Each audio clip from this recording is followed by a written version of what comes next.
Hi, this is Dawn Crandall, your EVP of Government Relations, coming to you from our headquarters to give you an update on what happened recently in the legislature and bills that were signed into law.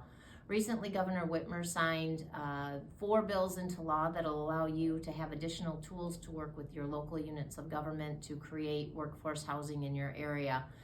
As you may recall, the Home Builders Association of Michigan created a coalition roughly 2 years ago with the Greater Grand Rapids Chamber, the Michigan Municipal League, and Housing North, a nonprofit. And we were all speaking with one voice on workforce housing and the need for that across the state.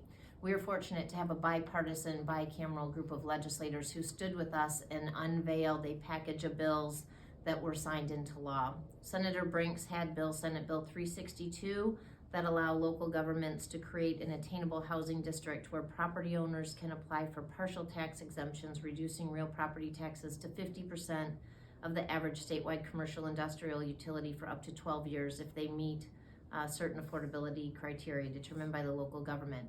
Senate Bill 422, which was introduced by Senator Ken Horn, was the Residential Facilities Exemption Act, which would create temporary tax abatement on qualified new housing development in districts established by local units of government similar to the Attainable Housing District. And then the one that we're hearing the most buzz about is Senate Bill 432, which was introduced by State Senator Wayne Schmidt, that will allow payment in lieu of taxes. If you're familiar with that, currently you need state or federal funding attached to that development project to make that happen. Senator Schmidt's bill allows payment in lieu of taxes to occur without state or federal funding, and the unit of government would set a policy to establish under what conditions it would consider in offering a pilot program. And then the final one is Senate Bill 364, introduced by State Senator Jeremy Moss. If you're familiar with neighborhood enterprise zones, those currently are limited to a certain number of municipalities and geographic areas around the state. Senator Moss's bill would open those up. 3 of those bills all go into effect right now. When the governor signed them, they became law. Senator Moss's bill, due to some technical abilities to get Treasury on board, will go into effect in June of 2023.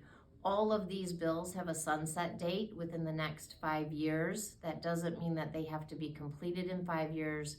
However, your programs have to be in place and can extend out past the 5-year sunset timeframe.